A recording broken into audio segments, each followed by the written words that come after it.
Bueno, ya estamos en vivo. Vamos a esperar mientras que se conecte Walter. A ver, ahí estamos. Vamos a ver si ya nos marca la cantidad de personas que nos están viendo.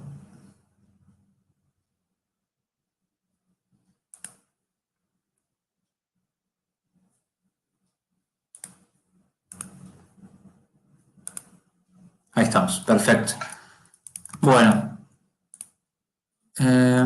ahora sí. Bueno, lo que nos trae después de esta primera parte, digamos, que es quizás una parte amarga o no, digamos, pero siempre con un poquito de estrés, el tema ahí se está sumando Walter.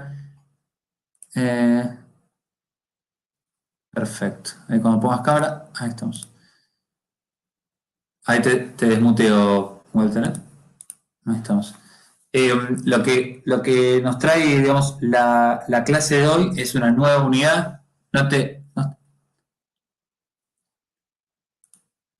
anda el micrófono. No sé por qué no te anda el micrófono, pero bueno, le doy para adelante igual. Lo que, cuatro palabras. Cuatro palabras. La primera, eh, informe. Informe. Claro, cuatro son. Cuatro. Situación patrimonial. Resultado. F.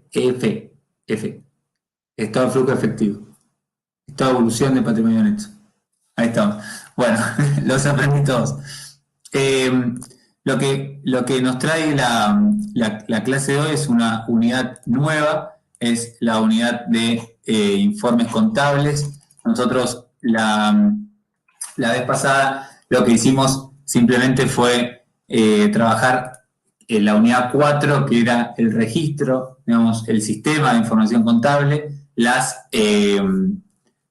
alguna manera digamos, el sistema de procesamiento de todo ese dato que ingresaba y cómo lo importante y la importancia de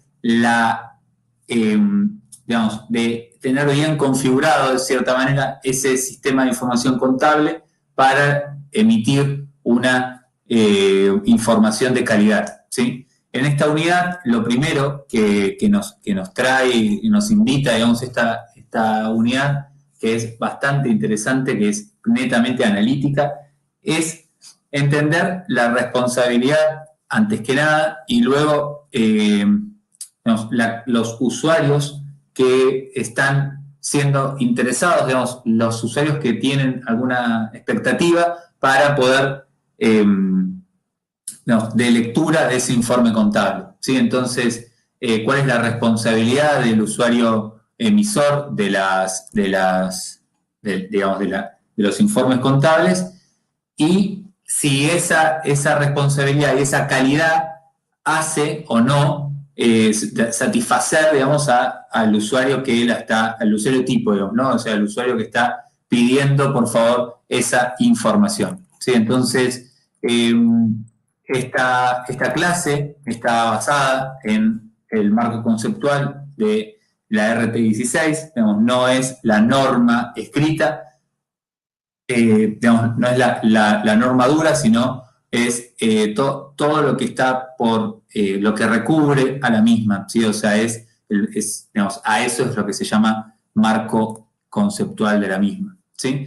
Y lo primero que nos invita la norma, digamos, este marco conceptual, es a darnos una definición digamos, del objetivo de los estados contables, ¿sí? Los estados contables en todo su conjunto, ¿no? O sea, no solamente el estado de situación patrimonial, nosotros ya tuvimos acercamiento a estados contables reales a través de el análisis de las estructuras económicas y financieras. Entonces, ahí ustedes pudieron ver que un estado contable o un balance general no es solamente el estado de situación patrimonial y no es solamente la medición del activo, el pasivo y el patrimonio neto. Digamos, ahí se encontraban con resultados, con dividendos, con resultados no asignados, con reservas, con un flujo de efectivo provisto, digamos, o por lo menos digamos, ordenado de tal manera dentro de su estado contable específico, digamos, ¿no? Que es el estado de flujo de efectivo. Y el objetivo del estado contable en su conjunto, como dice aquí el slide, es proveer información, saquemos toda la parte del medio, ¿no? Digamos, pero es proveer información para facilitar la toma de decisiones económicas, ¿sí? O sea, esto, digamos, se incluye, digamos, dentro de ese paradigma que Walter estaba contando en su momento del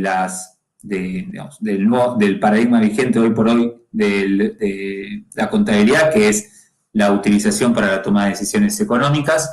Y este estado contable, digamos, en su conjunto, es, bueno, por supuesto que la información que está proveyendo es sobre el ente emisor, o sea, la información que esa persona jurídica está contando hacia los usuarios tipo. Esto tiene que ser a una fecha digamos, una fecha dada, una fecha cierta, y ahí va a estar contando dos cosas: su evolución económica y su evolución financiera, ¿sí? Que abarca todo el periodo de análisis, ¿sí? O sea, a una fecha, eso ya lo vimos, ¿cómo se llama? Digamos que es el cierre del ejercicio económico. Va a estar contando a través de su evolución financiera y su evolución económica el estado o la salud o cómo esa empresa se encuentra al día de hoy.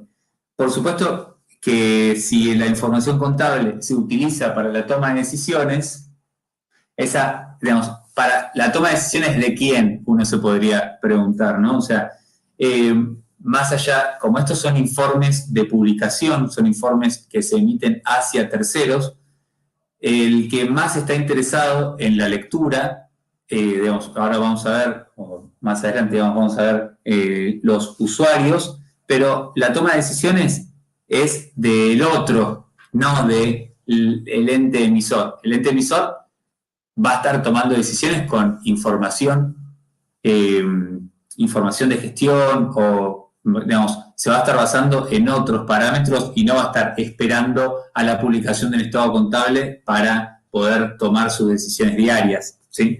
Porque si no sería una locura, digamos, día a día uno tendría que estar cerrando estados contables para poder cumplir con esto de la toma de decisiones económicas. Con lo cual, la importancia de la elaboración del estado contable es fundamental porque lo que hace, una de las primeras cosas que nosotros vamos a estar recorriendo, digamos, estos son todas las características que debería cumplir o las cualidades que debería cumplir.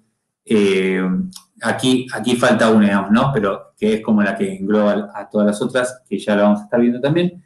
Pero, digamos, estas son las cualidades de la información contable, ¿sí? O sea, uno cuando si prepara la información para la toma de decisiones económicas y se olvida del marco conceptual de la RT16, lo que termina sucediendo es que, digamos, la toma de decisiones que va a estar teniendo la otra persona, y bueno, puede llegar a estar sesgada y por algo que él está adquiriendo un estado contable que, digamos, le ha llegado a sus manos, con lo cual, a través de esa capacidad analítica que puede llegar a tener, nos va a estar tomando una decisión. Y si la persona que elaboró el estado contable, digamos, el usuario emisor, hizo cosas que, digamos, omitió por desconocimiento o porque, digamos, de manera intencional, bueno, esa decisión que esa persona esté tomando, ese usuario tipo, que se llama, digamos, la persona que está tomando esa decisión, y capaz que uno termina culpando al decisor, pero en realidad la culpa no es del decisor, sino de la mala calidad de la información que se estuvo construyendo, ¿sí? Entonces, para poder arrancar con esta, digamos, análisis de cada una de las cualidades de la información, la primera que nos viene, digamos, es la de pertinencia, ¿sí? Y esto, digamos, no por ser la primera es la mejor o la que más se tiene que cumplir, digamos. Todas tienen la misma entidad, pero digamos, la primera expectativa que se tiene que estar cumpliendo con digamos, el usuario, ¿no? Imagínense esa persona que está esperando a la fecha de publicación del estado contable y cuando le llega ese estado contable, él, digamos, esas hojas que le están llegando tienen que cumplir por lo menos con dos cosas, ¿sí? Que es esto de la pertinencia, digamos. La primera es que el estado contable que se ha entregado, digamos, que se ha emitido, tiene que tener ese poder confirmatorio, ¿sí? O sea que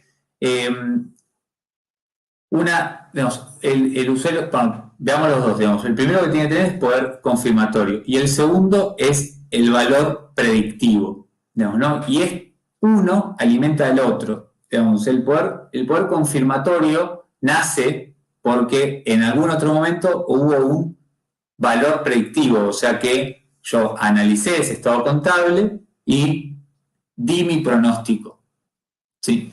El próximo estado contable tendría que satisfacer la necesidad predictiva. ¿Qué significa eso? De que si con el anterior estado contable yo tuve mi capacidad de análisis para saber cómo le iba digamos, si iba a aumentar los activos, si gozaba de buena salud, digamos, diferentes situaciones que podían llegar a ocurrir con la entidad, digamos, con el ente, si no cumple con ese valor predictivo, bueno, queda ahí como el gusto amargo, digamos, como que el usuario que está recibiendo esa información no pudo satisfacer esa necesidad de confirmar si lo que él había confirmar o corregir, digamos, ¿no? O sea, de alguna manera tener un análisis con los datos reales para que pueda decir, bueno, lo que había predicho estaba bien o tuvimos que corregirnos, estaba por debajo o por encima de nuestra esperanza, digamos, lo que nosotros queríamos.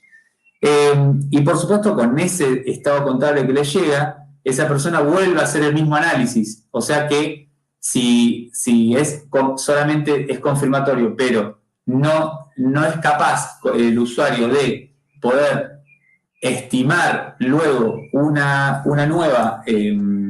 nuevo análisis, y bueno, digamos, no se cumple con el principio de pertinencia. ¿Sí? O sea, esto es una retroalimentación.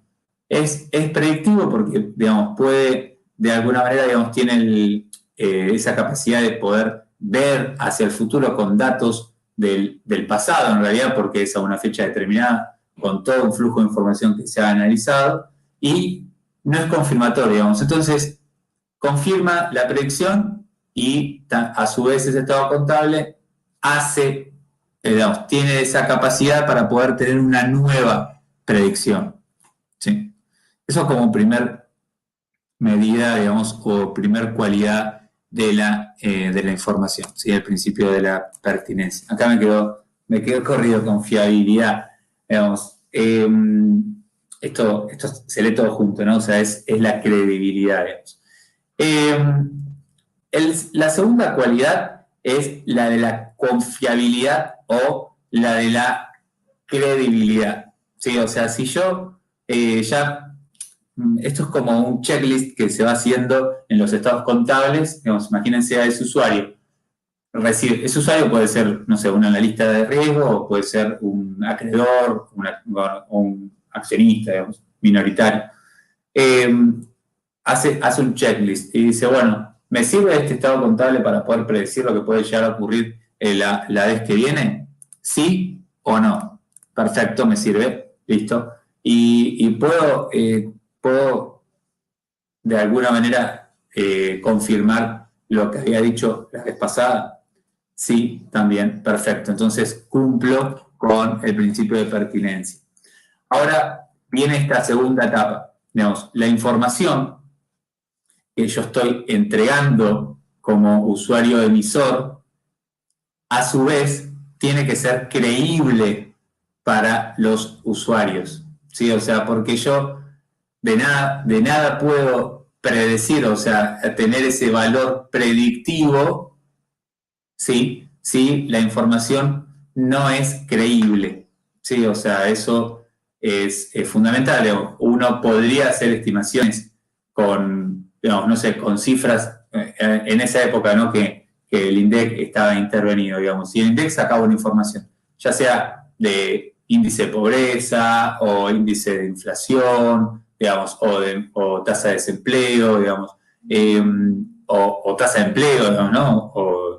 ¿Cómo se llama esto? Las personas eh, económicamente, ¿cómo se llama? Personas, bueno, digamos, que cumplen un rango de edad, etcétera.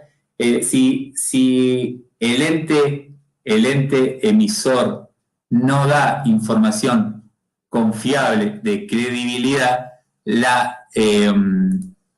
se llama población económicamente activa, esa es la PEA. Bien, ahí están los economistas dando una mano con este índice, pero es importante. Imagínense si yo quiero analizarla, no sé, para la toma de decisiones y quiero saber si es para la PEA o para la PEA-1, o sea, para las personas que son o más ancianas o muy jóvenes, digamos, ¿no? Los que estudian y no trabajan o las personas que pasan los 65 años de edad. Y estoy analizando para hacer algo, una política pública o la implementación de un producto o lo que sea. Y de donde yo estoy sacando los datos, extrayendo los datos, no es confiable, no es eso para hablar de un análisis de datos en particular, digamos, pero se transforma o se transporta, digamos, muy bien a un informe contable. Digamos, si esa fuente de información no es confiable y el usuario no va a poder utilizar esas herramientas para la toma de decisiones. Va a estar buscando por otro lado. Y en estados contables, buscar por otro lado no es tan sencillo, digamos, porque yo tengo un interés por el ente. De alguna u otra forma tengo un interés por el ente. ¿Sí? Entonces, para que la información sea confiable, tiene que cumplir con dos requisitos. ¿Sí? O sea, es como decir, el requisito de confiabilidad o credibilidad se dispara en dos nuevos. ¿Sí? El primero es la aproximación, y creo que sí, aproximación a la realidad se dispara en 3 más. O sea, si alguien está haciendo ahí como una especie de cuadro, bueno, credibilidad se abre en 2 y aproximación a la realidad se abre en 3.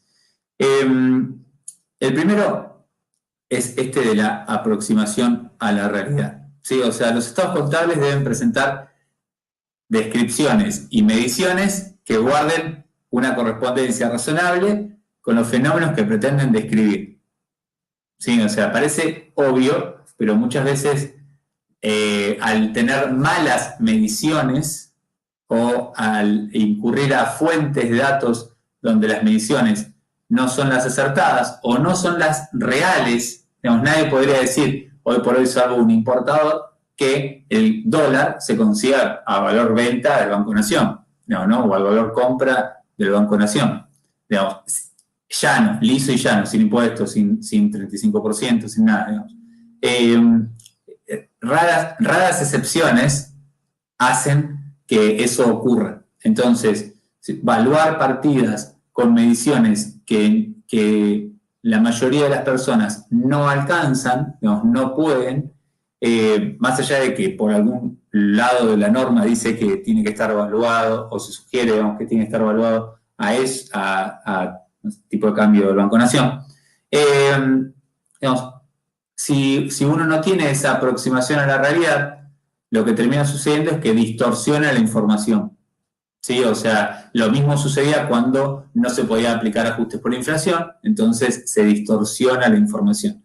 Con lo cual, si partimos de la base que se utiliza para la toma de decisiones, esa información, no, al estar sesgada porque no se aproxima a la realidad económica o a la realidad, no sirve para la toma de decisiones. ¿Sí?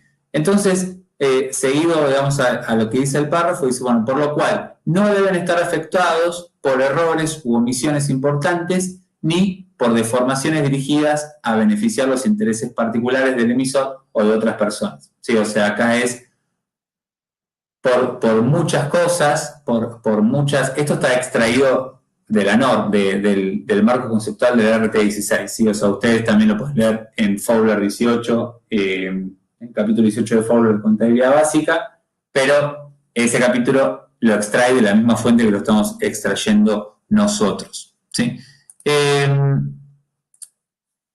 Entonces, dice, aunque la búsqueda de aproximación a la realidad es imperativa, digamos, es normal que la información contable sea inexacta. Sí, Walter hablaba, digamos, de esto en las charlas y esto de los números borrosos, de la incertidumbre, de la posibilidad de no poder llegar a la exactitud en la medición de la información. Eso, digamos, sabiendo que estadísticamente yo voy a tener un error esperado, digamos, que voy a tener digamos, no puede ser exacto al momento que le está llegando, a menos que tengamos una economía muy estable, digamos, no va a estar al momento de la lectura de ese informe contable pudiendo tomar la decisión sin tener algún sesgo de error, ¿sí? Pero ahora, si eso es intencional o eso es por mucha, digamos, desconocimiento de las diferentes mediciones del mercado, bueno, eso, digamos, empieza a haber una brecha cada vez más ancha entre la realidad económica y la realidad que muestra el estado contable. Por lo cual, como no se aproxima a la realidad, ese estado contable no se puede estar utilizando para la toma de decisiones. Y por supuesto, digamos, esto se desgrana un poco más aún y esa aproximación a la realidad tiene que cumplir con 3 cualidades más. Sí, o sea, no es que... voy a cerrar esto, está haciendo ruido. Ahí está. Esa aproximación a la realidad tiene que cumplir a su vez con 3 cualidades. La primera es la esencialidad, neutralidad e integridad, ¿sí? Entonces, cuando hablamos de esencial, digamos, los aspectos instrumentales o las formas legales, si la norma, por un lado, dice vos tenés que evaluar, es este ejemplo que nosotros estábamos diciendo hace 2 minutos atrás. La norma me dice, bueno, vos tenés que evaluar la moneda extranjera que utilizás para, no sé, cancelación de pasivos en el extranjero, la tenés que estar evaluando a tipo de cambio comprador del Banco Nación, ¿sí?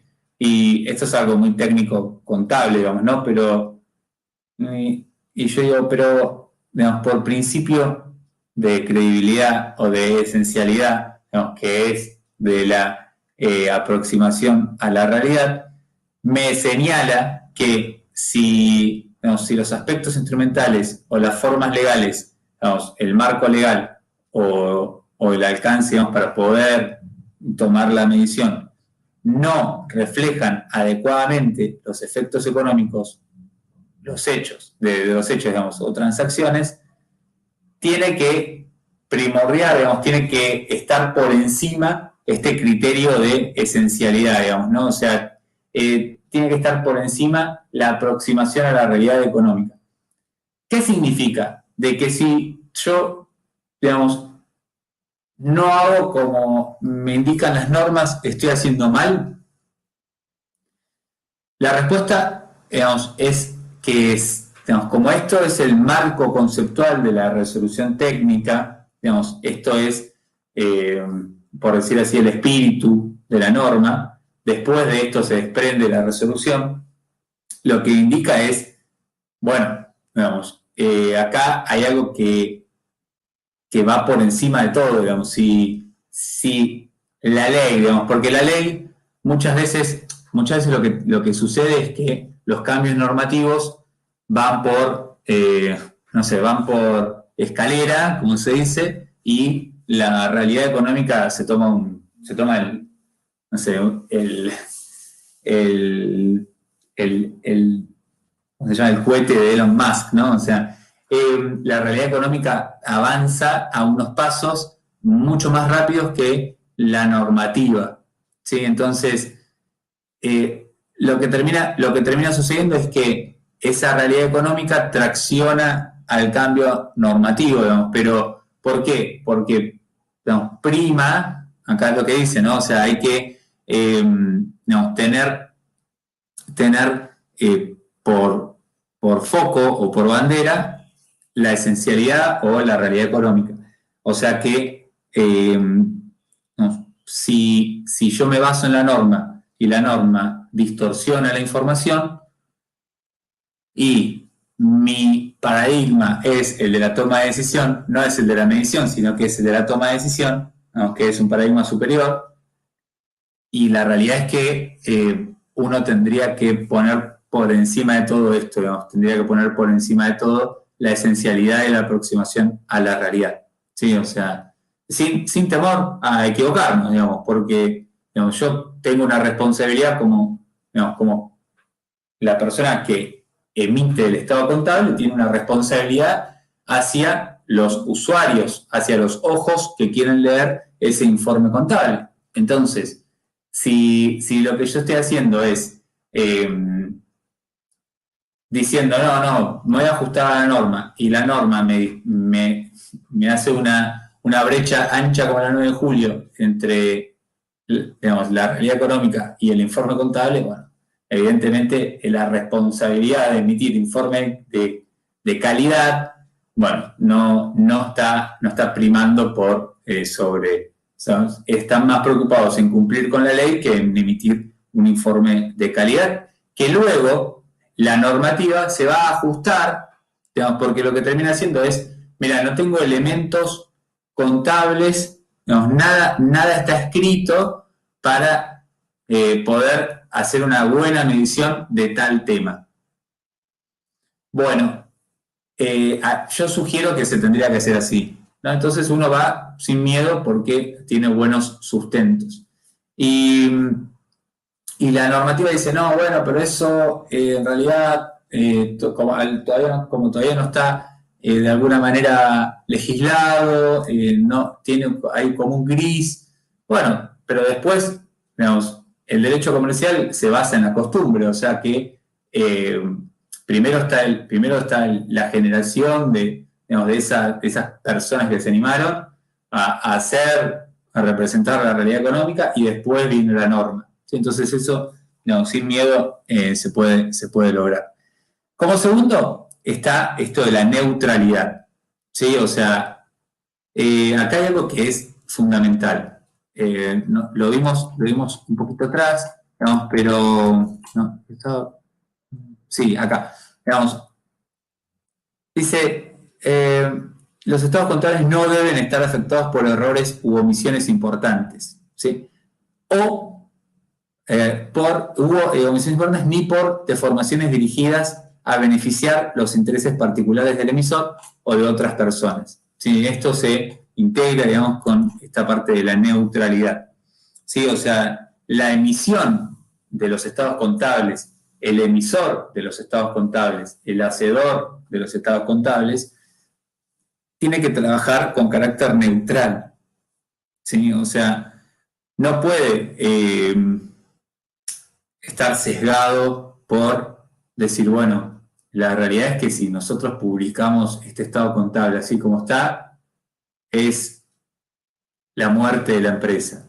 Digamos, no, bueno, pero tu responsabilidad es que se aproxime lo máximo posible a la realidad económica, con lo cual, digamos, hay que publicarlo, digamos, no hay que estar nadando en las emociones, digamos, ¿no? O sea, uno tiene que ser neutral, tiene que tener esa objetividad, ¿sí? Y luego, digamos, para no extendernos tantos en esta... Luego nosotros le vamos a estar pasando este PowerPoint. Para no extendernos tantos, vamos hacia la integridad, ¿sí? Entonces, por último, digamos que es de esto de la aproximación a la realidad, dice, como no puede haber errores ni omisiones, o sea, las omisiones, como no puede haber tampoco omisiones, la información tiene que ser íntegra. ¿Qué significa que la información tiene que ser íntegra?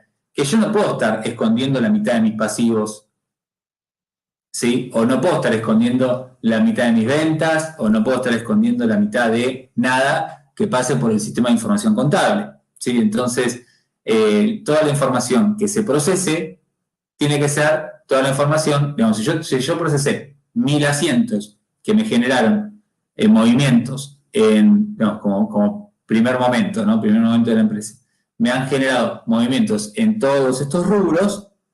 Bueno, tengo que mostrar todos los rubros, todos, completos, digamos, y tengo que mostrar todos los saldos. No puedo estar diciendo, bueno, muestro algunos, otros no, estos sí, este me conviene mostrarlo, este no.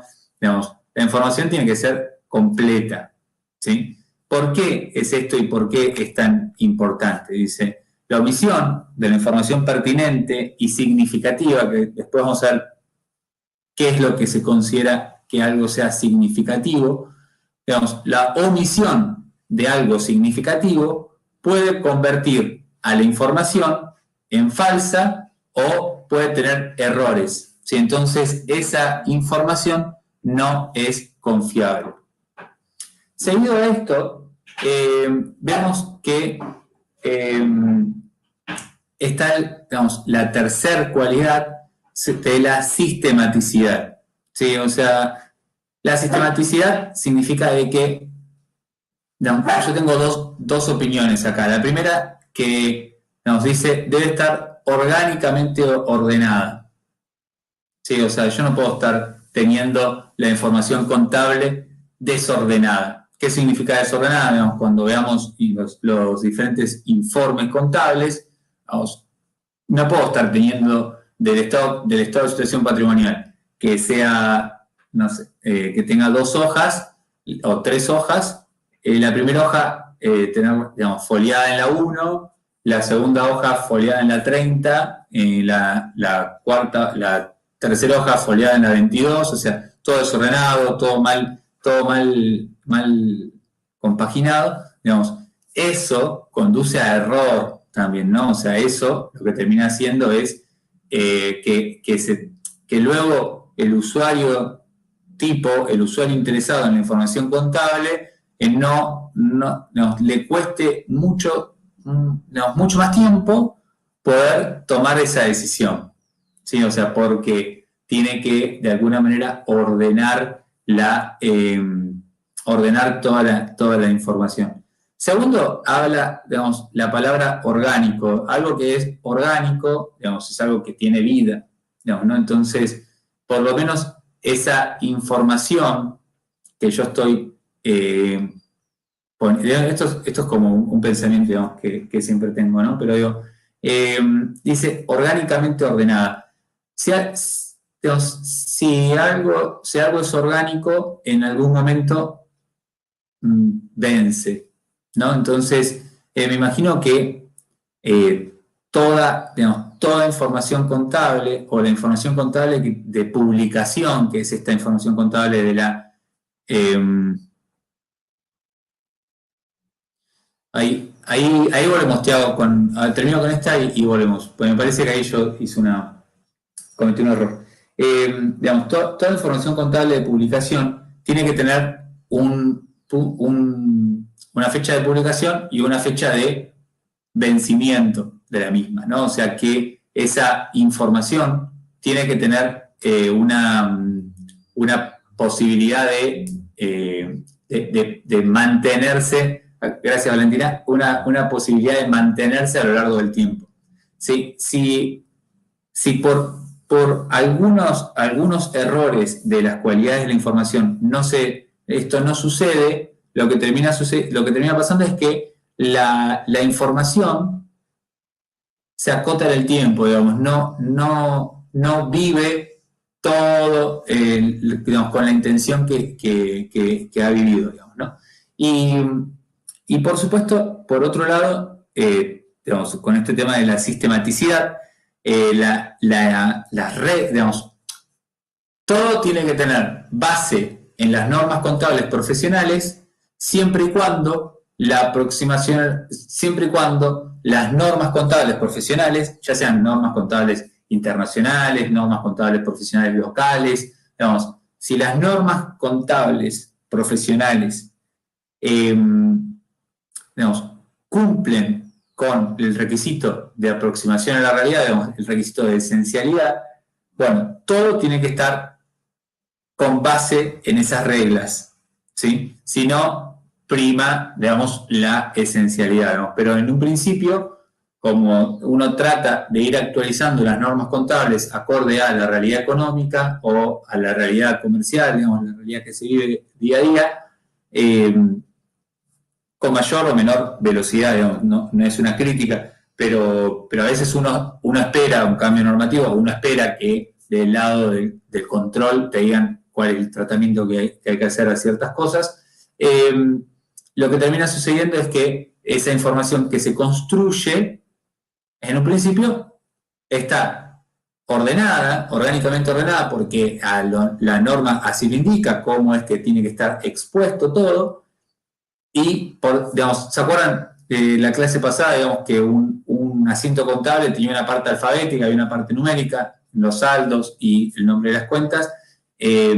Los estados contables de publicación pasa exactamente lo mismo. Para que puedan ser comparados entre sí, para que estos estados contables puedan ser comparados entre sí, lo que termina sucediendo es que tienen que estar ordenados sistemáticamente.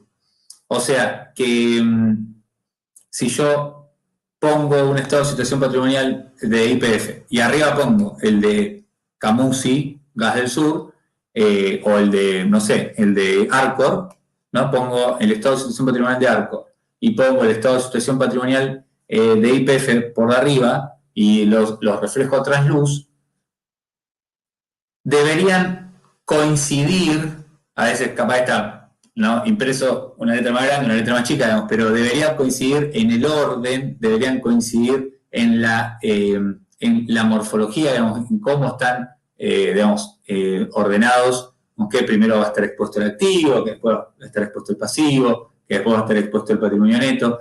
Entonces, puede haber unos detalles que cambien entre uno y otro, pero digamos, tiene que tener esa morfología, digamos, ¿no? O sea, es como un gran organismo, ¿no? O sea, es una cosa viva que por lo menos debería satisfacer las necesidades de hasta el próximo estado contable de publicación. Sí, por eso es que uno a veces los trae como organismo vivo, digamos, al estado de situación patrimonial para poder hacer la comparativa o hacer un ejemplo que se pueda estar entendiendo. Después, como tercera, ya no sé con cuál estamos, creo que estamos en el cuarto, ¿no? Tenemos pertinencia, confiabilidad, sistematicidad y comparabilidad. Como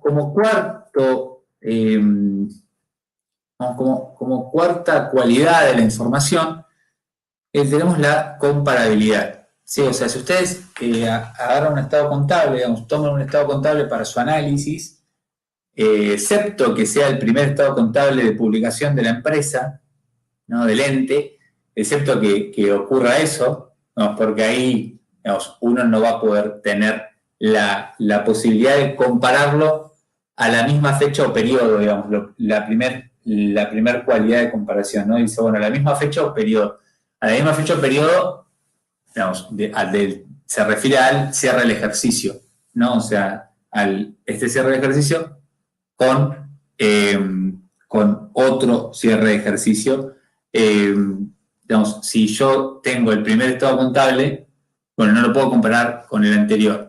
Pero si ustedes ven un estado, el posterior a ese, ya ven que de alguna manera, digamos, está normado, digamos, está arreglado así, que tiene que tener el comparativo al lado. ¿Sí? O sea, si yo estoy viendo estados contables de 2020, cierre de 2020, al lado, a la derecha, voy a tener el 2019, ¿sí? O el 2019, ¿sí? Eso como primer medida de comparabilidad. Después dice la información entre otras fechas o periodos. ¿Sí? Eso también, al estar bien ordenado, al tener una organización, el estado contable, lo que yo puedo estar haciendo, hay empresas que hacen publicaciones de los estados contables trimestrales porque están ajustados a otras reglas y hacen publicaciones trimestrales. Dice, bueno, también te tiene que estar sirviendo para estar comparando con otra fecha u otro periodo diferente a ese cierre, digamos, ¿no? Primer trimestre con tercer trimestre o primer trimestre con primer trimestre del año anterior, ¿sí? O sea, al decir que tiene información entre otras fechas o periodos, o también lo que puede ocurrir es que yo tengo un estado contable a una fecha de cierre particular y emito un estado contable de emergencia o de análisis o de emergencia en el sentido de decir, a ver, a este momento quiero saber cómo estoy. Bueno, también esa información que capaz digamos, es muy común que suceda, digamos, bueno, cerramos el estado contable y estamos a 5 meses de la publicación del próximo estado contable. Quiero saber cómo estoy hoy con respecto al cierre del año pasado. Entonces, digamos, por un lado tengo el cierre del ejercicio y por otro lado tengo una fecha que puede ser en julio o en agosto y bueno, a la persona interna, digamos, o luego vamos a ver hay como usuarios que pueden tener un poquito más de acceso a otro tipo de información, no solamente el de publicación. Dicen, bueno, quiero saber cómo estoy hoy. No importa si el cierre del estado contable es dentro de 3 meses, quiero saber hoy cómo estoy. Entonces, ahí, digamos, tiene que también tener tiene que ser comparable. Fátima dice, me surgió una duda, ¿qué o quién determina cada cuánto tiempo deben ser emitidos los informes contables?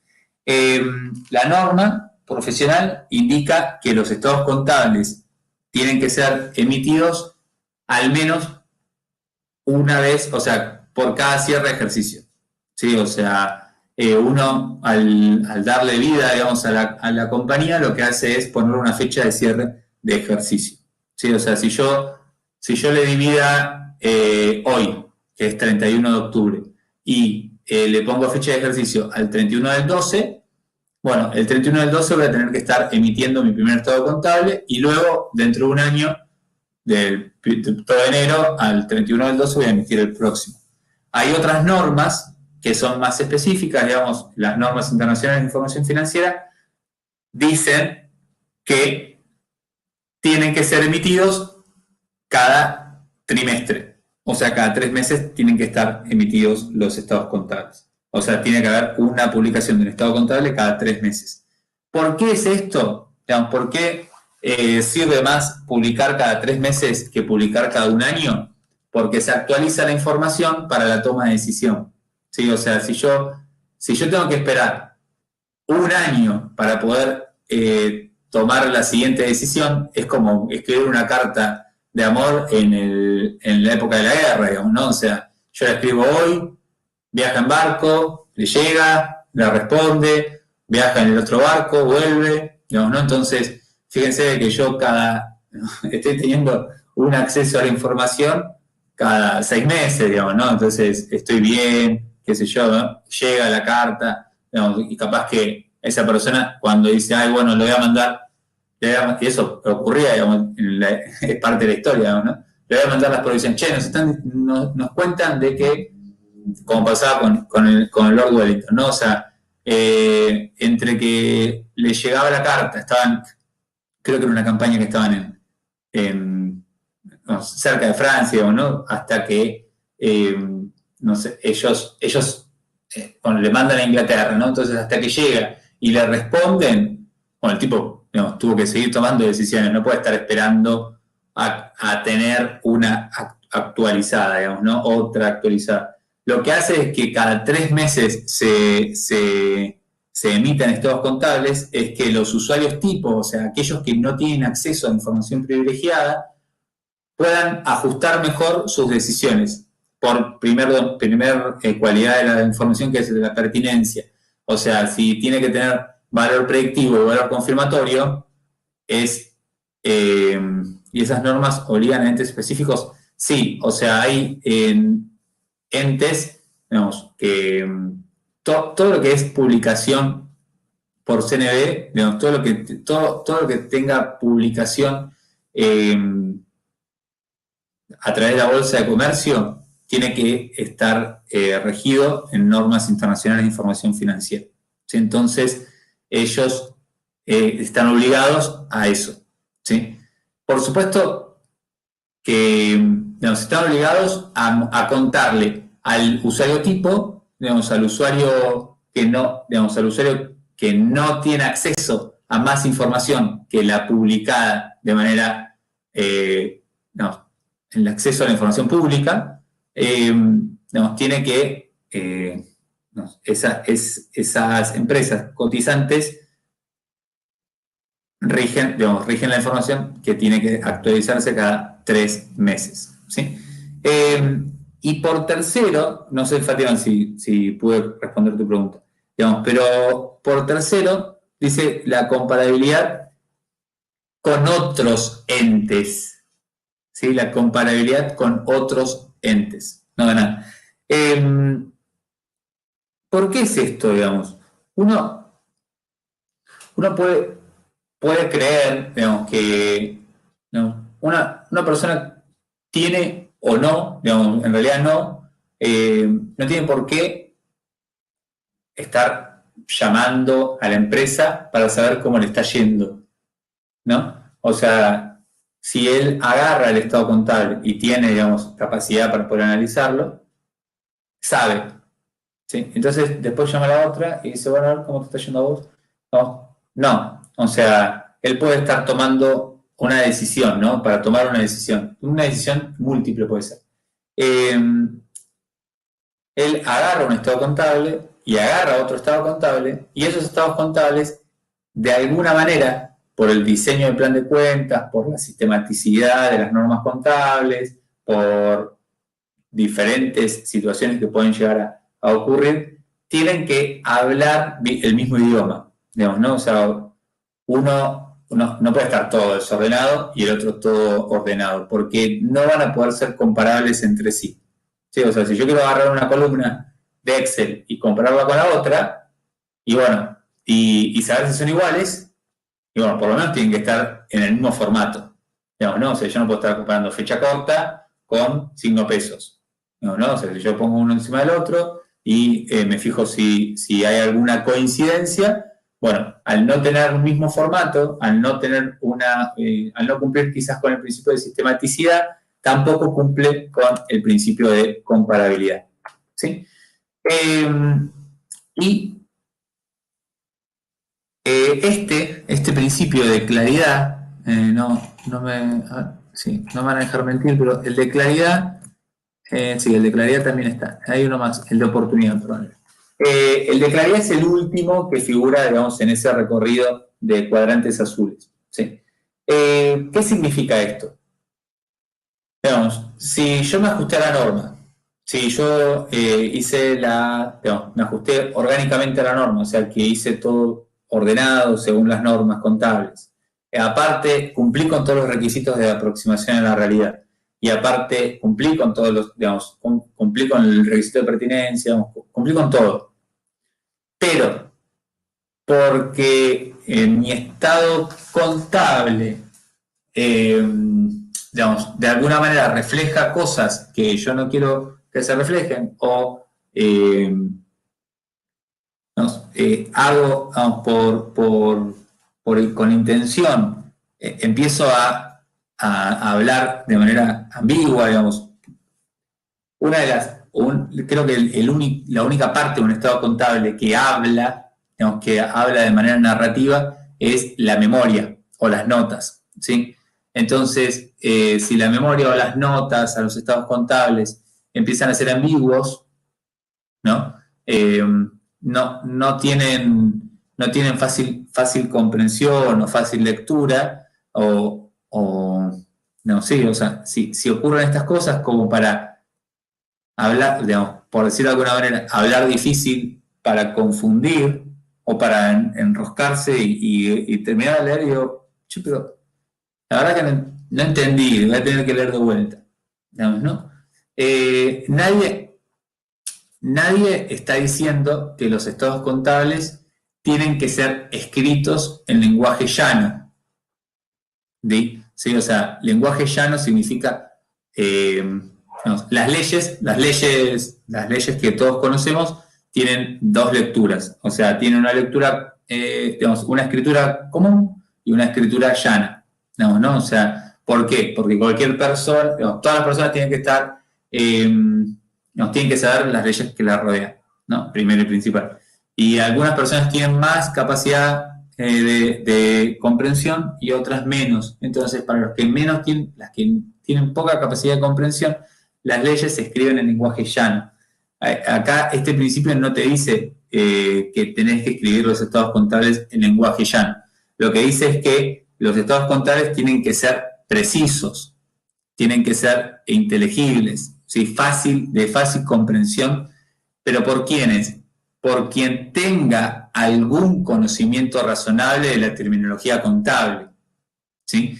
Y no solamente eso, sino que estén dispuestos a estudiar la información contable diligentemente, o sea, sin malas intenciones, ¿no? O sea, y entonces acá uno empieza a entender por qué es que también a los actuarios y por qué a los licenciados en economía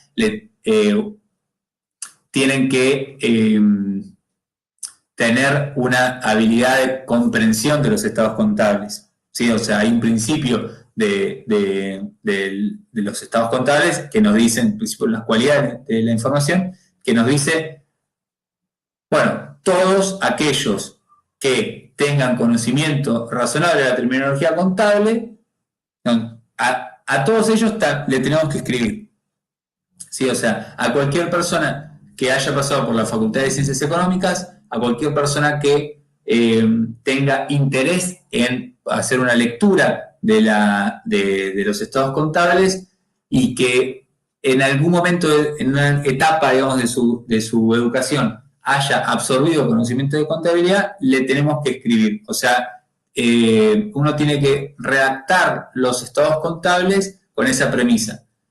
¿Qué significa eso? De que hay muchos, más allá de los usuarios tipo, hay muchas personas interesadas en esos estados contables, ¿sí? O sea, muchos potenciales y muchas expectativas, potenciales expectativas sobre esos estados contables. Con lo cual, el armado de un estado contable, digamos, la elaboración del mismo y la responsabilidad por hacerlo, se multiplica quizás hasta por todas las personas que pasaron por la Facultad de Ciencias Económicas, que son todos los potenciales lectores del estado contable. Entonces, hacia ellos tiene que ser dirigida esta escritura, ¿no? O sea, hacia ellos tiene que ser dirigida. Hacia cualquier persona que tenga conocimiento razonable de la terminología contable y después pasa por un segundo filtro que dice, bueno, que esté dispuesto a estudiar la información contable, ¿no? Pero yo como hacedor del informe contable tengo que ser lo más preciso y la redacción tiene que ser de una fácil comprensión. ¿Sí? Es muy probable de que ustedes, si leían un estado contable el primer día, ya no me acuerdo cuándo fue, digamos, pero allá por agosto, no sé cuándo fue, o principio de septiembre, y leen un estado contable hoy, es probable de que entiendan un poco más. ¿Sí? ¿Por qué? Porque se desarrolla esa capacidad de terminología contable. Y este sí es una cualidad que no está escrita dentro de esos cuadrantes del segundo, tercer filmina, que es la oportunidad. ¿Sí? O sea, la información contable, aparte de todo, tiene que estar suministrada en tiempo y forma. ¿Sí? Si yo para cumplir, y acá estoy pasando a otra, si yo para cumplir con todas las características y todas las cualidades de la información contable, tardé más que el cierre contable, ¿no? o, sí, o sea, o por tiempo o por costo, seguido a esto vamos a ver por costo también, ¿no? Pero digo, por tiempo tardé más y ya pasó ese momento de toma de decisión, porque, digamos, ¿no? O sea, desde la publicación, luego viene digamos, el momento de la toma de decisión. Si yo tardo más tiempo, lo que me va a terminar sucediendo es que esa información no es oportuna. Sí, la información suministrada no está en el tiempo que yo necesito. ¿Sí? Entonces, uno muchas veces dice, bueno, del 31 de diciembre al 30 de abril está la información procesada y lista para tomar decisiones, ¿no? O sea, puede llegar a tardarse hasta 4 meses en procesar todas las operaciones del ente y luego en la segunda quincena de abril se aprueban esos estados contables, ¿no? Pero imagínense si pasa más tiempo y bueno, es muy probable de que esa información contable pierda esa capacidad predictiva, ¿sí? Porque ya no me sirve para, digamos, sería como leer información muy vieja, ¿sí? O sea, no viene al caso analizarla. Entonces, se da por descontada, digamos, ya no sirve. Por eso es que yo no la incluí dentro de todos los cuadrantes azules, porque, digamos, la de oportunidades, como que englobaría a las otras. Digamos, yo puedo estar cumpliendo con todo, pero si la información no es oportuna, no me sirvió de nada. Sí. Entonces, seguido a esto, dice, bueno, que seguimos, digamos, estando dentro de la oportunidad. Dice, bueno, los requisitos de pertinencia e integridad, o sea, el primero de valor predictivo o valor confirmatorio, y el de integridad, deben ser tenidos en cuenta para discernir en qué casos exponer determinada información y en cuáles no. Pero no por conveniencia, sino por significatividad. ¿Sí? O sea, digamos, acá hay algo que es estadístico, digamos, que es del análisis estadístico, ¿no? O sea, el valor de significatividad que ustedes conocen más que yo, digamos, o cuando finalice la cursada, su carrera, digamos, van a entender mucho más estadística de lo que puedo estar entendiendo yo, es esa gran campana que decía, bueno, si esto representa el 95%, confirma, y si cae por los extremos, no es significativo. Digamos, o sea, digamos, todo lo que está dentro de este 95% es importante, digamos, ¿no? Eso es la significatividad, digamos. Esa porción que puede llegar a quedar, digamos, de un gran análisis, ¿no? De partidas, esto es lo que sucede en la contabilidad. Digamos, yo tengo un gran análisis de partidas, de saldos, sí, o sea, el intervalo de confianza es exactamente eso, ¿no? Entre 0,5 y no sé, 99,5, todo lo que esté adentro es significativo y todo lo que esté por fuera no. ¿No?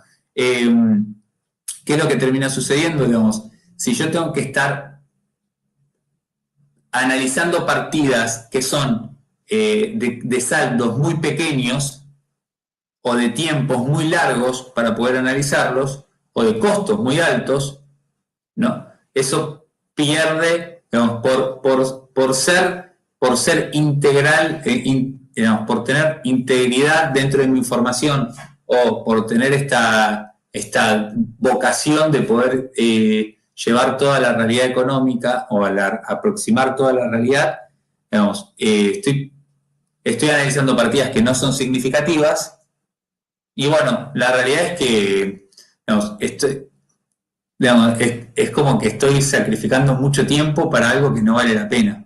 ¿Sí? Entonces, porque, y acá viene, digamos, es donde más se entiende la parte de la oportunidad, digamos, estoy perdiendo mucho tiempo, mucho costo o mucho procesamiento para algo que no es significativo.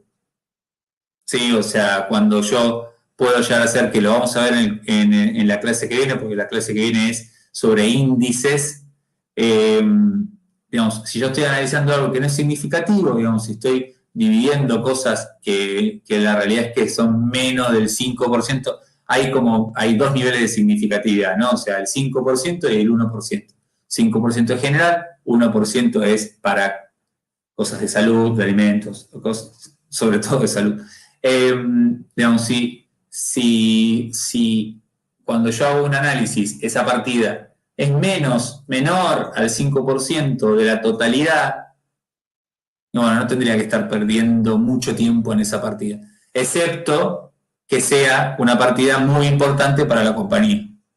Digamos, ¿no? O sea, nadie va a discutir de que uno debería poner foco en en el rubro mercaderías, o uno debería poner foco en el rubro de disponibilidades, ¿no? O sea, hay cosas que son significativas siempre, pero hay otras que, terminar perdiendo el tiempo, perdiendo horas hombre, horas análisis, en poder verificar, otros créditos de, algo muy, muy poco significativo, la verdad es que no hace al, no hace a la, no hace al objeto, ¿sí? Y partiendo de la base también de que dijimos al principio de la clase de hoy que es probable de que así todo, digamos, porque ahora ya nos metemos en el usuario, es probable que así todo la información contenga algún grado de error, ¿sí? Entonces, si ya partimos de la base de que la información va a contener algún grado de error, porque va a tener algún grado de error, pero ese grado de error es menor al 5%, es un error no significativo. ¿No? Entonces no tendría que volver a estar analizando todo esto.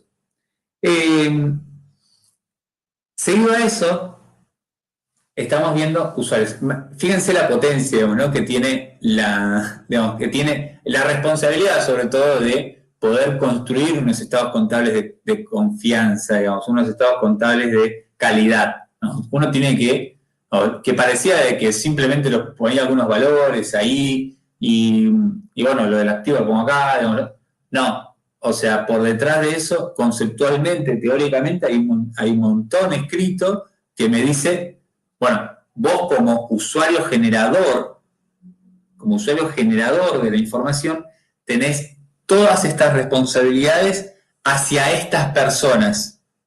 Sí, que ahora, estas personas son lo que sigue ahora, ¿no? O sea, vos tenés todas estas responsabilidades hacia estas personas. ¿Pero por qué tenés todas esas responsabilidades hacia estas personas? Porque con un estado contable elaborado con conciencia, lo que termina haciendo es retribuyéndose en más todo, digamos, alimentando el ciclo operativo, digamos, porque va a tener más compras, porque va a tener más ventas, porque va a tener más poder cancelatorio, digamos, a través de los pagos, porque va a mejorar su nivel de cobrabilidad, digamos, porque muestra información con salud, digamos, muestra buena salud. Y eso es fundamental para un montón de cosas, ¿sí? O sea, ya sea para aplicar en un crédito, ya sea para pedir más dinero a los accionistas, o para gozar de buena salud, que son todos los usuarios que estamos viendo, que vamos a ver ahora, digamos, gozar de buena salud de manera interna, o sea, que mis empleados estén bien, porque la información que se baja es clara, precisa, digamos. Por supuesto de que no tiene que haber ese doble juego, ¿no? O sea, no es que para afuera tengo que poner la mejor calidad y para adentro tengo que poner la peor, digamos, ¿no? O sea, porque como es adentro es afuera, digamos, ¿no? O sea, uno tiene que se replica, digamos. Esto funciona así, o sea, si yo tengo buena calidad y esa calidad la muestro hacia afuera, es muy probable de que también tenga muy buena calidad hacia adentro. Con lo cual, la información generada interna va a cumplir con los mismos estándares que la información generada de publicación, que es esta que estos usuarios que menciona esta filmina son los interesados. Acá lo que nos dice es que hay dos tipos de usuarios, ¿sí? Hay un usuario que se llama usuario tipo y hay otros usuarios que por tener algún tipo de vinculación, ¿no? Ya sean Estado o ya sean clientes o ya sean acreedores,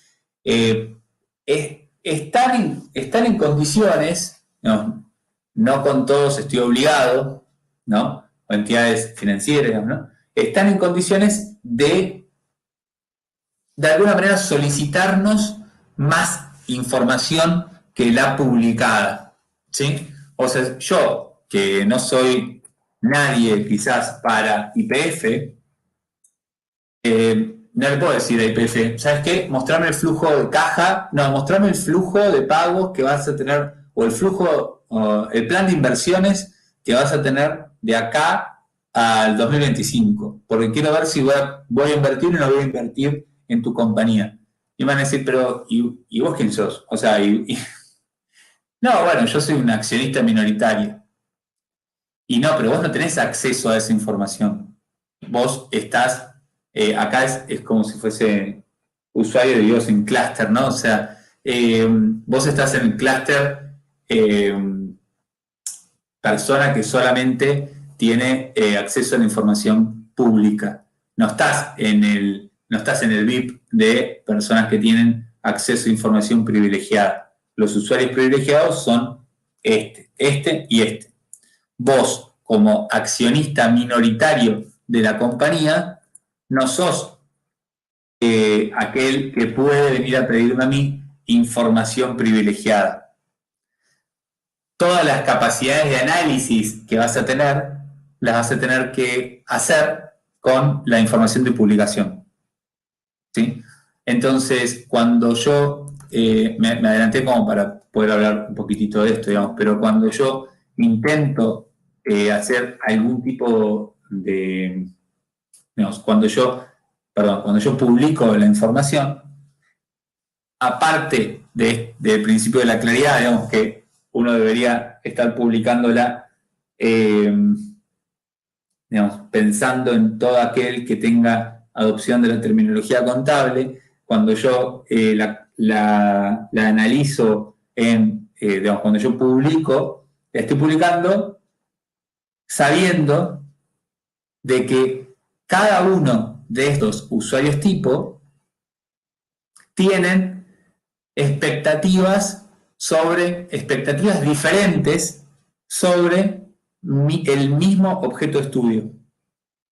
Sí, o sea, porque como le estoy emitiendo un solo informe, ¿no? Ese informe contable que, digamos, es ese gran balance general, estado de situación patrimonial, resultado, flujo efectivo y el estado de evolución del patrimonio neto, cuando yo, más todas las cosas que se le agregan, ¿no? Anexos, notas y memoria, lo publico, tengo que estar pensando en satisfacer la necesidad y, digamos, satisfacer esa demanda pensando en cada uno de todos estos usuarios. Tengo que satisfacer las necesidades del accionista minoritario de la entidad, a su vez la del acreedor de la entidad, a su vez la del usuario interno, a su vez la de los analistas de riesgo y a su vez la de otros usuarios, que acá hay una gran bolsa de gente, digamos, que son otros usuarios que estén interesados en enfocarse el análisis en mi compañía. Entonces, digamos, se empieza a complejizar cada vez más la elaboración de ese estado contable, ¿sí? O sea, porque, bueno, yo no puedo estar escribiendo 1, 2, 3, 4, por lo menos 4 estados contables diferentes y a cada uno segmentarlo y decirle, bueno, a los accionistas le entregamos este estado contable, a los acreedores este otro, a los usuarios internos les mostramos esto y a los analistas de riesgo le mostramos este otro. Ni hablar si hay otros usuarios, competidores, potenciales inversores, digamos. Eso no se hace, digamos. Hay un solo estado contable que se legaliza, digamos, que que se publica, que va al IGJ, que pasa por todo el procedimiento para poder publicar el estado contable, y ese tiene que satisfacer, primero tiene que estar construido con todas las cualidades de información que nosotros dijimos, y segundo tiene que satisfacer las necesidades, diferentes necesidades al mismo tiempo de diferentes usuarios. Digamos, entonces, la realidad es que no es tan sencillo construir un estado contable y que todos estén contentos y que todos hayan podido satisfacer sus necesidades. La realidad es que debería suceder, pero bueno, a veces hay quejas o porque no tuvo, quizás porque no tuvo un buen diseño del sistema de información contable y no llegó a profundizar a profundizar de tal modo que el accionista o el acreedor pueda ver ahí si iba a tener o no iba a tener,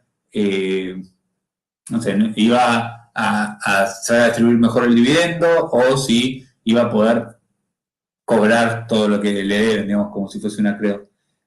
Pero vayamos de a uno, digamos, tomémonos unos minutos para cada uno para ir finalizando la clase. Dice, el primero es, digamos, analizar cada usuario tipo para después darle unos minutos de entidad a los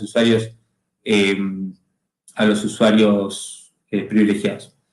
Dice, el usuario accionista de la entidad emisora, digamos, que no es el accionista mayoritario ni el accionista que tiene influencia sobre la compañía, sino es aquel accionista que tiene una posición dentro de la empresa muy pequeña, digamos, ¿no? O sea, poco significativa o muy atomizada, digamos, hay muchos accionistas y la verdad que ninguno por sí solo tiene la capacidad de decisión, digamos, ¿no?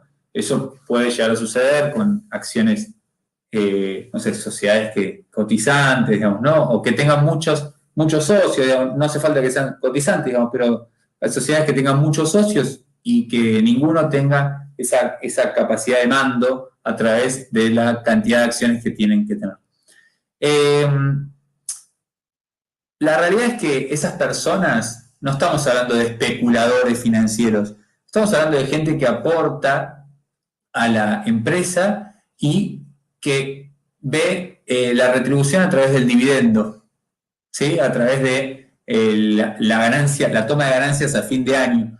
Entonces, uno tiene que escribir los estados contables pensando primeramente en los accionistas de la entidad emisora. Porque son aquellos que mal creen, son los que más creen en la compañía, porque, digamos, son los que tienen un aporte de capital y no están pidiendo, cubrir, o sea, son los que se aguantan las pérdidas y los que festejan las ganancias, ¿sí? O sea, son aquellos que si se distribuye el resultado, si se distribuye el resultado o va a tener más acciones o va a tener más efectivo, digamos, ¿no? Porque yo lo puedo distribuir en pesos o lo puedo distribuir en aumento de capital.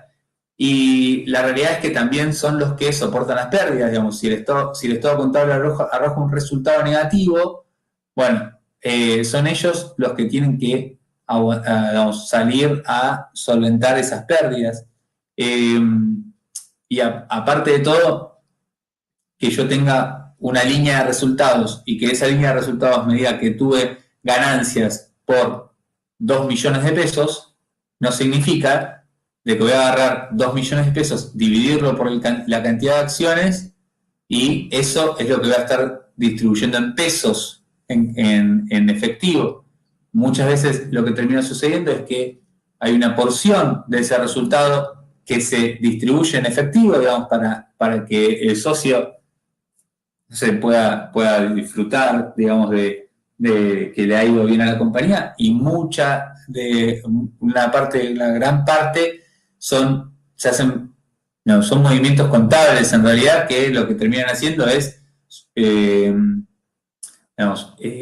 aumentando las reservas o poniendo esa porción de resultado hacia un destino específico, ¿no? O sea, o se distribuyen en más cantidad de acciones, ¿no? Digo, bueno, ahora aumentemos el capital.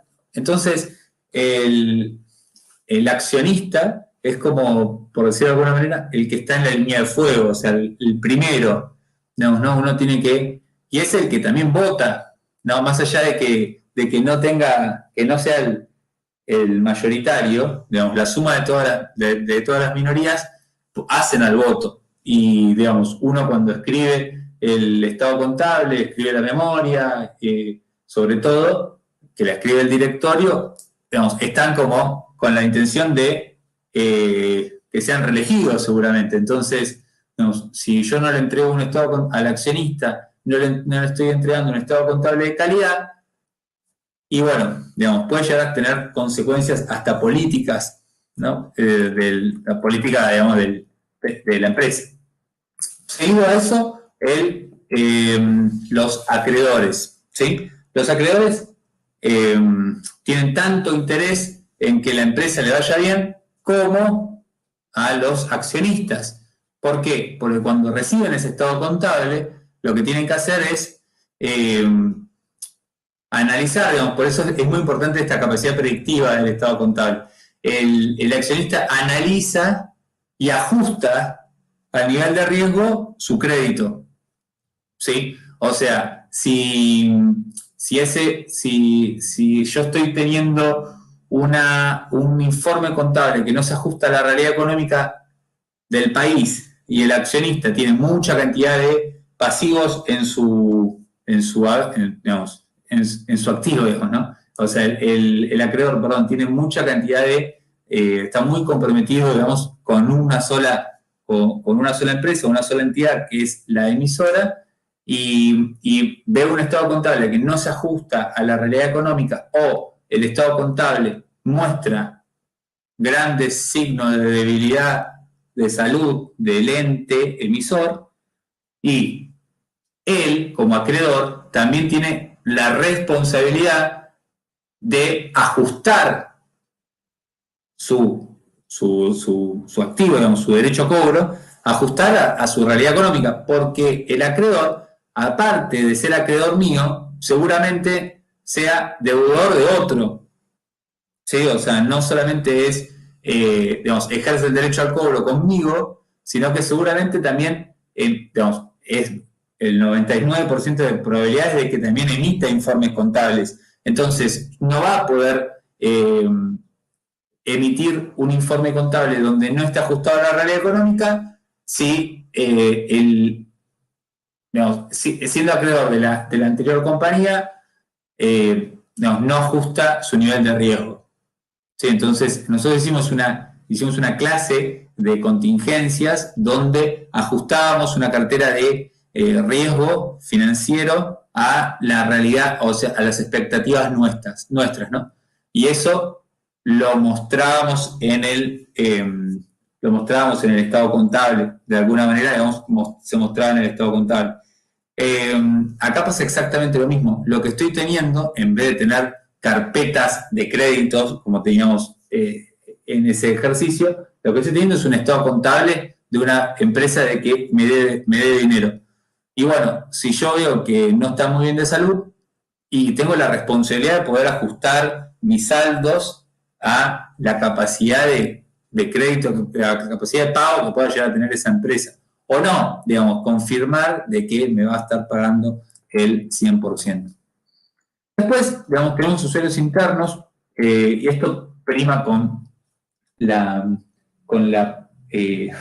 el principio o la cualidad de la información de la claridad. Digamos, todo aquel que tenga el interés que esté in company, o sea, dentro de la compañía, y tenga interés en leer los estados contables, ¿no? Bueno, uno tiene que estar redactándolos para ellos también. Por supuesto de que también hay intereses gremiales, ¿no? Gente que está dentro de la compañía que tiene interés gremial en poder leer el estado contable y ver, digamos, es obvio, digamos, que el gremio, al estar dentro de la compañía, no sé si en todas pasa, digamos, pero si están radicadas en Buenos Aires, digamos, no sé, no, que no tengan delegaciones, no sé, por pueblo, ¿no? O sea, sino que hayan delegados gremiales dentro de la empresa. Si esto sucede, la información que maneja los representantes gremiales es información interna. Si uno lo quiere ver más, digamos, si el delegado gremial no está dentro de la compañía, y bueno, la representación gremial tiene tanto derecho de poder ver los estados contables como usuario interno. No me quiero detener tanto en esto porque quizás es el más sencillo, digamos. O puede ser, no sé, gente que no tenga acceso a información privilegiada, mandos medios, supervisores, coordinadores, que no son gerentes, digamos, que manejan la información y quieren saber cómo está la compañía, bueno, o un operario, digamos, o alguien que esté adentro, digamos, y ve cómo se van llevando las computadoras, los escritorios, se van llevando las cosas y nadie le dice nada. Bueno, yo puedo estar agarrando el estado contable y decir, claro, este hace, no sé, 5 ejercicios económicos que viene a pérdida, que vienen soportando y cada vez el patrimonio neto es más chico. Bueno, se condice con que se están pelando de la compañía, digamos, ¿no? Entonces, digamos, uno como usuario interno tiene todo el derecho a poder leerlo. Pero al no tener acceso a información privilegiada, la entidad emisora no tiene por qué contarle qué es lo que le está sucediendo. Si quiere saber, que vaya y que lea el estado contable, ¿sí? Después hay analistas de riesgo, digamos, esto capaz que es lo que uno más interés le genera, digamos, ¿no? Pero son aquellos que administran carteras o aquellos que hacen publicaciones con predicciones en revistas. No, o sea, son esas personas que manejan un fondo y dentro de ese fondo está la entidad emisora de ese estado contable y dice, bueno, a ver, para ajustar o no ajustar la cartera mía, voy a leerlo y voy a sacar mis conclusiones. ¿Sí? Entonces, los analistas o evaluadores de riesgo son ellos, son aquellos que aconsejan sobre una inversión, son aquellos que hacen algún tipo de publicación en algún foro, en alguna revista, ¿no?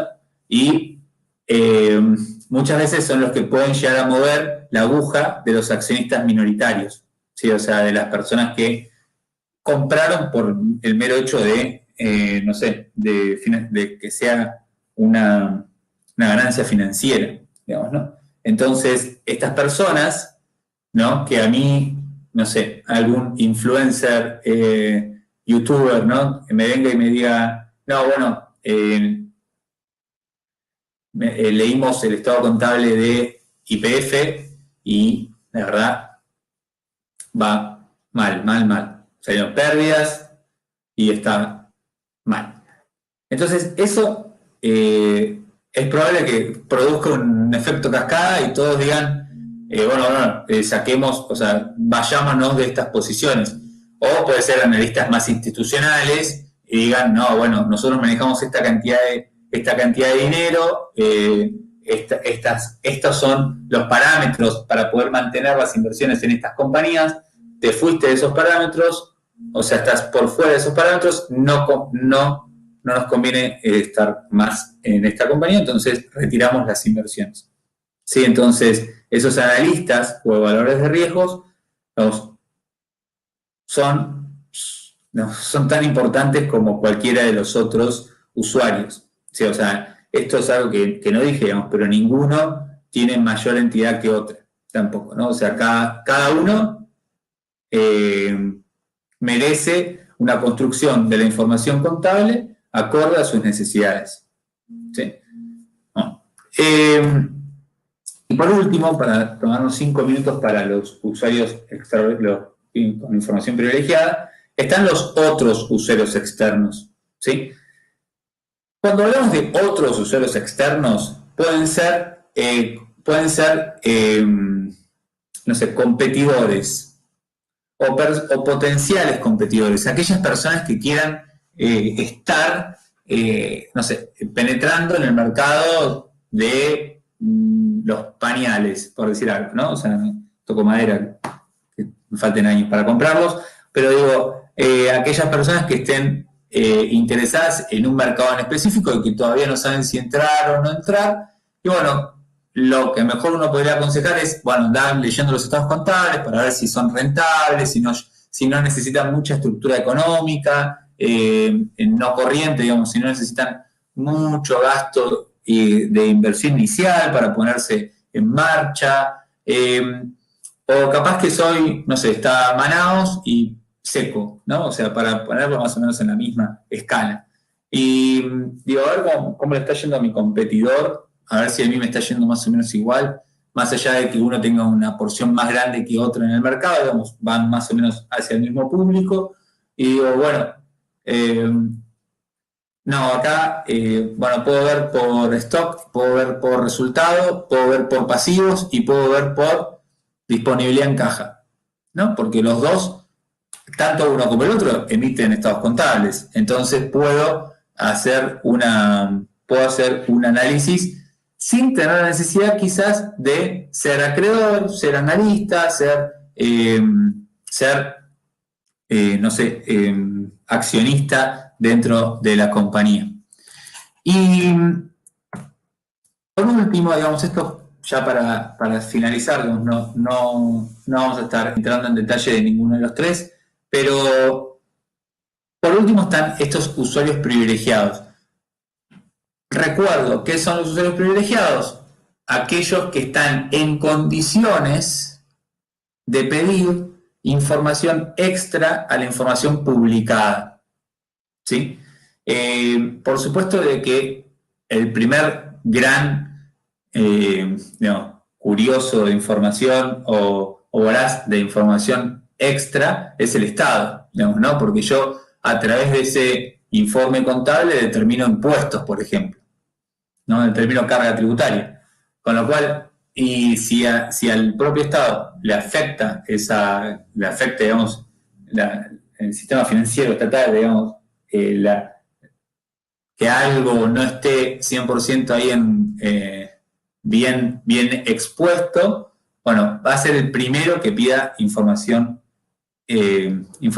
extra, ¿sí? Para determinar quizás si esa partida, digamos, no sé, de impuestos está bien hecha o no está bien hecha, ¿sí? La segunda persona que puede pedir información privilegiada son las entidades financieras, ¿sí? O sea, las entidades financieras, digamos, son aquellos que integran esa estructura financiera, digamos, la pata financiera de terceros dentro del pasivo de la compañía, digamos, de la estructura 100% financiera. Bueno, financiarse a través de terceros, bueno, las entidades, que son los que nos prestan el dinero a costa de una tasa, lo que hacen es, para poder aplicar o no en el crédito, es pedirnos, además de los estados contables, bueno, flujos o lo que, no sé, presupuesto de la máquina que me quiero comprar, por eso estoy pidiendo el préstamo. Bueno, ellos son los que tienen esa capacidad y yo también voy a estar interesado en brindarles más que mi estado contable para poder que ellos, digamos, que tomen la decisión a favor mío. Y por último, los proveedores, digamos, o los acreedores, para poder ajustar o no los créditos, o algún cliente muy, muy significativo para la compañía que haga, digamos, que tenga mucha participación dentro del total. Y bueno, son otros usuarios que van a decir, bueno, no sé, si yo soy un proveedor específico de un material y mi cliente depende 100% de mí, y a mí no me alcanza solamente con tener la información de publicación. También necesito otro tipo de información para poder seguir manteniéndome quizás dentro de lo mismo o digamos, manteniendo el producto o pensando ya en, de alguna manera, reinventarme si es que esa compañía o ese proveedor le está yendo mal o ir buscando algún otro, digamos, ¿no? Entonces, resumido, digamos, en estas tres grandes cuadrantes están aquellos usuarios que tienen la oportunidad de poder ampliar esa capacidad analítica. Todos los otros no. ¿Sí? Entonces ellos corren con una ventaja, por eso se les llama privilegiados por sobre el resto. ¿Sí? Así que lo único que seguía aquí era un doble clic en cada uno de ellos, pero lo fuimos diciendo había voz. ¿Cómo es? No, ahí lo que me parece interesante, más allá de los comentarios que vos hacés, es con respecto a las cualidades de la información, está, en la jornada también están viendo este tema que trató, que puse yo, que trató García Casella, con respecto a la veracidad de la información o la aproximación, ¿no?, a la realidad. En tanto que la información contable no es exacta, y se trabaja en una línea el trabajo de los contadores es aproximarse con un mayor grado de posible a esa realidad. Y que en realidad dentro de lo que son las cualidades, el costo-beneficio opera como una restricción, la oportunidad opera como otra restricción, porque en cuanto, digamos, si nosotros tenemos poco tiempo para producir la información, es posible que hagamos muchas más estimaciones de los valores que si tuviéramos más tiempo. Y esto, claro, la cuestión más cercana es la de un examen. Si ustedes tienen 2 horas, la precisión es 1, que a lo mejor si tuvieran un día y la posibilidad de consulta al material, aumentarían la precisión de las respuestas. Y con lo cual la cuestión de cualidades de la información es un tema importante, pero además importante para la comprensión de lo que es la información contable, porque, digamos, además de tener la definición de qué se entiende por activo, por pasivo, por pérdida, por ganancia, en el ámbito contable, esto a su vez ayuda a la comprensión de los informes. En general, la mayoría de la gente cuando habla de contabilidad con la única o con el único elemento con que se relaciona son con los informes contables, esto que estaban viendo aquí. Y a partir de esto, ustedes pueden conocer esta cuestión que habla de usuarios privilegiados, que también se puede ver como las barreras que imponen la asimetría en la información. También uno, en algunos aspectos, en algunos artículos, uno va a escuchar decir que hay asimetría en la información que reciben los distintos grupos de usuarios o de grupos de interesados. Y de los 3 que comentó acá Carlos, el que seguro recibe, pero mucha más información, son las entidades financieras, las entidades bancarias. Porque ellas, incluso fíjense, el Estado, digamos, yo me animaría a decir que recibe de los estados contables, y un poquito más de detalle, pero no mucho más. En cambio, el banco, si uno va y en su estado contable dice inmuebles, muy probablemente le pida la fotocopia de la escritura del inmueble. Si uno le dice venta a 5 millones, el banco le diga, quiero la venta esta abierta por mes, y un detalle de los principales artículos vendidos, o el nombre de tus principales clientes.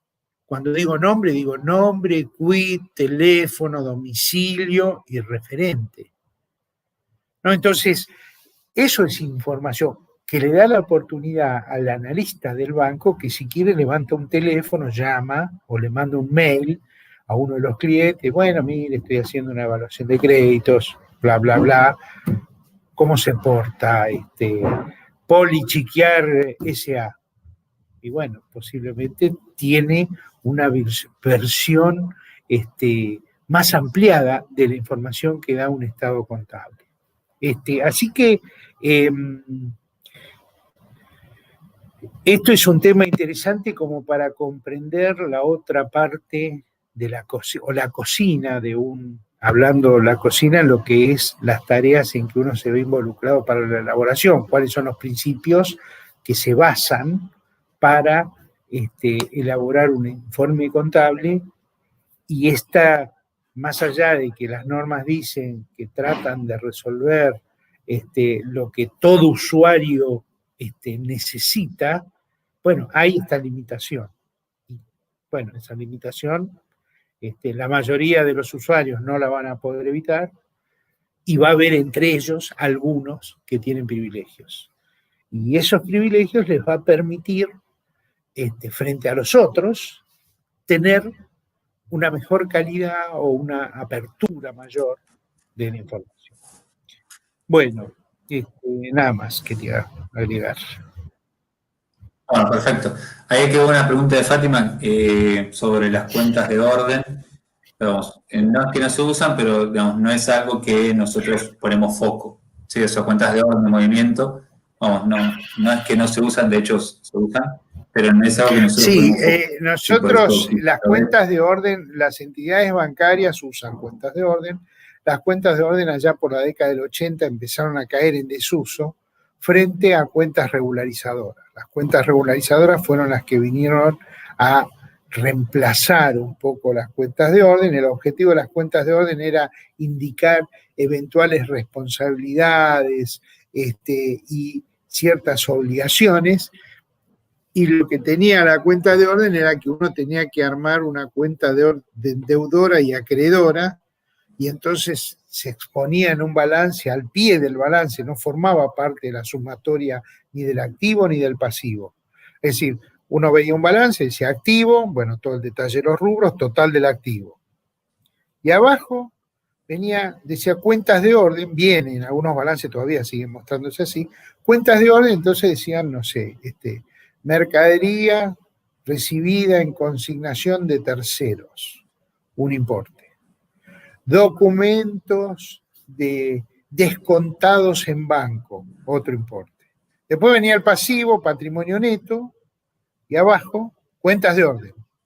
Y había una cuenta parecida, o sea, consignación de mercaderías recibidas, que era el mismo importe de la cuenta que aparecía, parecida en el activo.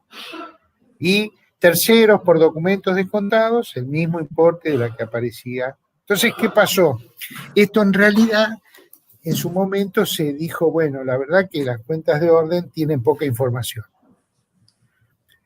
Es decir, para el que está en la técnica, ve esas cuentas y sabe lo que significa. Pero entonces dijeron, no, trabajemos con cuentas regularizadoras y notas a los estados contables. Porque uno puede hacer una nota de 3 renglones o de 5 páginas para explicar una situación que puede pasar. Uno podría hacer una nota que diga, en el periodo hemos recibido mercaderías en consignación de 3 fábricas o de 5 clientes, los montos al cierre del ejercicio son este y este, el tipo de productos son anteojos o elementos médicos o un mostrario de productos de librería o lo que fuera. Es decir, uno puede explayarse más. Y las cuentas de movimiento tienen que ver con la mecánica del proceso de generación que nosotros no hacemos tanto hincapié. Las cuentas de movimiento tienen, entre otras cosas, una función de acumular movimientos de un mismo sentido, y entonces sirven a efectos estadísticos. Por ejemplo, alguien podría decir, voy a implementar una cuenta de movimiento que quiero que me indique todos los descuentos que yo recibo, los descuentos comerciales, es decir, por cantidad, por forma de compra o por calidad del comprador, quiero que estén acumulados en esa cuenta. Y entonces cada vez que haya un descuento que cumpla con esa definición, va a parar ahí. y al cierre de ejercicio esa cuenta se traslada su saldo a otra, con lo cual al cierre va a tener saldo cero. Pero si yo miro el comportamiento durante todo el ejercicio, va a tener un movimiento. ¿Verdad? Ese es el efecto. Qué lindo el pajarito. Viste, acá tenemos armonía, entonces no solamente hacen nidos, sino que también nos visitan diferentes especies. Muy bien. Mira cómo se escucha todo. Bueno, no sé, ahí vos aclaraste lo de la bibliografía que hice de la clase pasada. Sí, tengo una consulta sobre la bibliografía, menciona contrarreloj en contra de movimiento. Y después Nair pregunta sobre la corrección del examen. No lo vamos a estar subiendo al campus. No sé cómo lo podemos resolver. ¿Qué corrección? No entendí. Sí, para revisar los errores que se tuvo. Sí, no tenemos contemplado. En todo caso, si quiere ella que nos escriba un mail y le damos una devolución puntual. Sí, porque ellos tienen en su poder el cuestionario, ¿no?